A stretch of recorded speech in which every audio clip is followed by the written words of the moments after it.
নামতহে কি আৰত মুখ্যমন্ত্ৰী আপোনালোকে কি কেনেই টাৰ্গেট কৰিছে কি নামটো ব্যৱহাৰ হৈছে কি নামত যোৱা বস্তু বেলেগত গৈ টিকি আছে কিয়ে ব্যৱসায় কৰা নাই কিৰ নামত ব্যৱসায়ৰ কমিশ্যন হিমন্ত বিশ্ব শৰ্মাৰ পকেটলৈ গৈ আছে ৰাইজে কথাটো বুজি পোৱা ভাল কি নামৰ ব্যক্তিজন ব্যক্তিমাত্ৰ বিশেষহে তেওঁক এই নিবিদা এইখন চৰকাৰে বৰ স্বচ্ছতাৰ কথা কৈ থাকে এয়া স্বচ্ছ নিকা এয়া নেকি মেগা বিহুৰ ঠিকাৰ সিন্ডিকেটক লৈ সৰব বিৰোধীৰ স্পষ্ট কথা ব্যৱসায় কৰা নাই কিয়ে কিৰ জৰিয়তে ব্যৱসায় কৰিছে মুখ্যমন্ত্ৰীয়ে কিন্তু আপোনালোকে কি কেনেই টাৰ্গেট কৰিছে কি নামটো ব্যৱহাৰ হৈছে কি নামত যোৱা বস্তু বেলেগত গৈ টিকি আছে আপোনালোকে চাই লওক নামটো কি টিকি আছে বেলেগ বুজি পাইছেনে এতিয়া নেপথ্যত কোন আছে বিলবিলাক চহী কৰাত কি কামটো দিয়া ৱৰ্ক অৰ্ডাৰটোত চহী কোনে কৰিছে সেইটোত যাব দি ক্ৰছ কাৰেণ্টৰ প্ৰতিবেদনত মেগা বিহুৰ ঠিকাৰ নামত চলা সিন্ডিকেটৰ ঘটনা উন্মোচিত হোৱাৰ পাছতেই এই প্ৰতিক্ৰিয়া এপিচিচিৰ সভাপতি ভূপেন বৰাৰ সমগ্ৰ সিন্ডিকেট ৰাজক চিনেমাৰে তুলনা কৰি ভূপেন বৰাৰ মন্তব্য কথাটো এখন মুহুৰা বুলি চিনেমা আছিলে কি এটা মুহুৰাৰ নেপথ্যৰ মানুহজন কোন কথাটো আপুনি তাতে মুহুৰাত আছিলে কি নাম চিনেমা এক্টৰজনৰ নাম সুনীল ছেত্ৰী আৰু নেপথ্যত কোন আছিলে নাছিৰুদ্দিন শ্বাহ এতিয়া অসমৰ লুণ্ঠনৰ মুহুৰা হৈছে কি নাছিৰুদ্দিন শ্বাহ কোন হিমন্ত বিশ্ব শৰ্মা আপোনালোকেতো নকৰে উলিয়াবও নোৱাৰে সাহস নাই কথাটো এই গোটেই লুণ্ঠনৰ মূল মানুহজনক তথ্য আমাৰ গোটেই যিখিনি আছে আপোনালোকে এটা অকল কৈছে দীঘলীয়া তালিকাখন আমি বহাগ বিহুৰ আশে পাশে বাহিৰ কৰি আছোঁ ইফালে বিষয় সন্দৰ্ভত সৰব মহিলা কংগ্ৰেছৰ সভানেত্ৰী মীৰা ঠাকুৰৰ দাবী ব্যৱসায় কৰা নাই কিৰ নামত ব্যৱসায় কৰিছে মুখ্যমন্ত্ৰীয়ে কিক লৈ পেলাই যিটো আপোনাৰ ব্যৱসায় চলাই আছে কিয়ে ব্যৱসায় কৰা নাই কিৰ নামত ব্যৱসায়ৰ কমিশ্যন হিমন্ত বিশ্ব শৰ্মাৰ পকেটলৈ গৈ আছে ৰাইজে কথাটো বুজি পোৱা ভাল অসমত এনেকুৱা কোনটো টেণ্ট হাউচ দিয়া মানুহ নাই নেকি কিৰ আগত অসমত টেণ্ট হাউচ চলোৱা মানুহ নাছিলে নেকি হিতেশ্বৰ শইকীয়া প্ৰফুল্ল মহন্ত এইবিলাকৰ দিনত বেলেগ আৰু মানুহ নাছিলে নেকি অসমীয়া মানুহক যিটো গলচেপা দি গোটেই অসমৰ ব্যৱসায় বাণিজ্য যিটো বহিৰাজ্যৰ বনিয়া হাতত হস্তগত কৰিছে হিমন্ত বিশ্ব শৰ্মাৰ এই হিচাপ পাই লোৱা হ'ব অসমৰ ৰাইজে ২৬ত হিমন্ত বিশ্ব শৰ্মাক ওপৰাই যদি নপঠায় অসমৰ যুৱ প্ৰজন্মৰ হাতত আত্মহত্যাৰ বাবে বাদে কোনো গত্যন্তৰ নাথাকিব মুখ্যমন্ত্ৰীক কঠোৰ সমালোচনা কৰি মীৰা ঠাকুৰৰ কটাক্ষ কংগ্ৰেছৰ সভালৈ 10 টকাত ভাড়ালৈ আনে প্লাষ্টিকৰ চকী কিন্তু মেগা বিহুত প্ৰতিখন প্লাষ্টিকৰ চকীত কেনেকৈ খৰচ হ'ল 1900 টকা অসমত এনেকুৱা কোন মানুহ আছে যে এদিনৰ ভাড়া চোফাত আপোনাৰ সেই বিহুৰ সেইকেইদিনৰ চোফাৰ ভাড়া 2.5 লাখ এই ৰঙা চকী ৰং কৰিছে আমি এখন চকী মিটিঙত যেতিয়ানো 10 টকা হিমন্ত বিশ্ব শৰ্মাৰ চকী দাম আপোনালোকে শুনিছে কিমানটো হিমন্ত বিশ্ব শৰ্মাৰ একচুৱেলি কি হৈছে জানে অসমখনৰ মানুহক বুৰ্বক সজাব বিচাৰিছে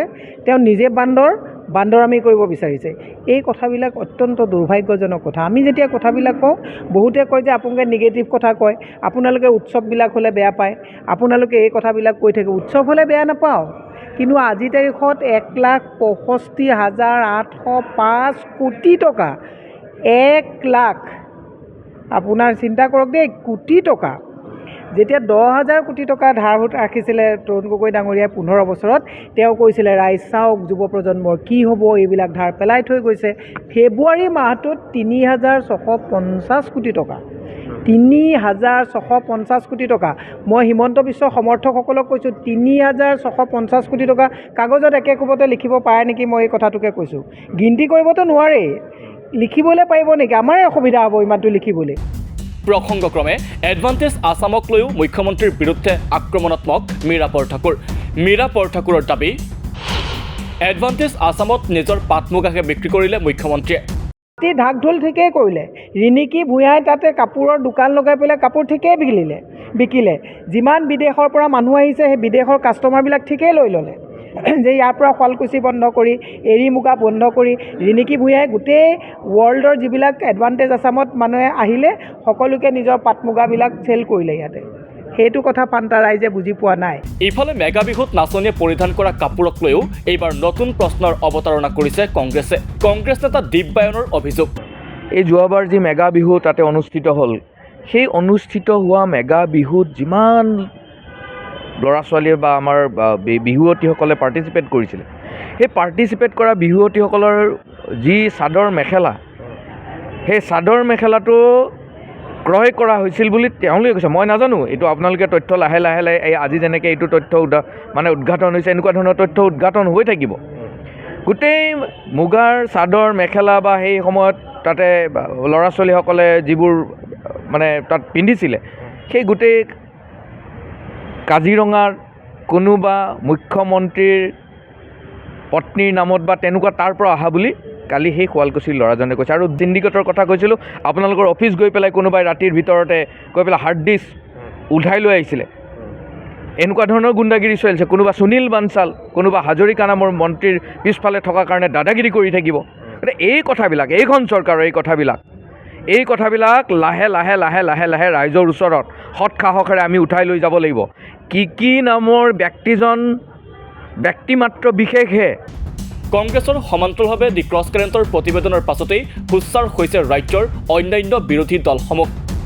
সংবাদমেল সম্বোধন কৰি ৰাইজৰ দলৰ সাধাৰণ সম্পাদক ৰাছেল হুছেইনেও ইতিমধ্যে প্ৰতিক্ৰিয়া ব্যক্ত কৰিছে।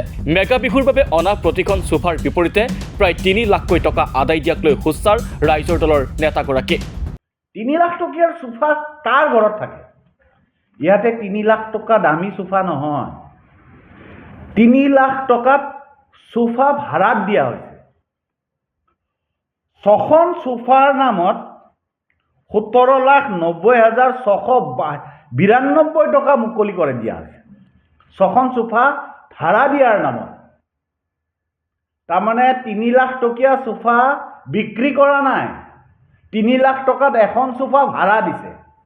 এয়া হ'ল হিমন্ত বিশ্ব শৰ্মা চৰকাৰৰ শূন্য সহনশীল, বিজেপি চৰকাৰৰ শূন্য সহনশীল, দুৰ্নীতিৰ বিৰুদ্ধে কি শূন্য সহনশীলৰ চৰকাৰ।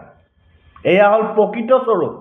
মনত ৰাখিব, এখন 3 লাখ টকীয়া সোফা বুলি ক'লে আমি চক খাই উঠোঁ। 3 লাখ টকাত এখন সোফা ভাড়া দিয়া হৈছে। তাৰমানে 6খন সোফাৰ বিনিময়ত 17,90,692 টকা মোকলাই দিয়া হৈছে। অকল সেয়াই নহয়, কি নামৰ যিগৰাকী আৰু আনগৰাকী আছে ভূপিন্দৰ সিং, একে পৰিয়ালৰ দেই চব।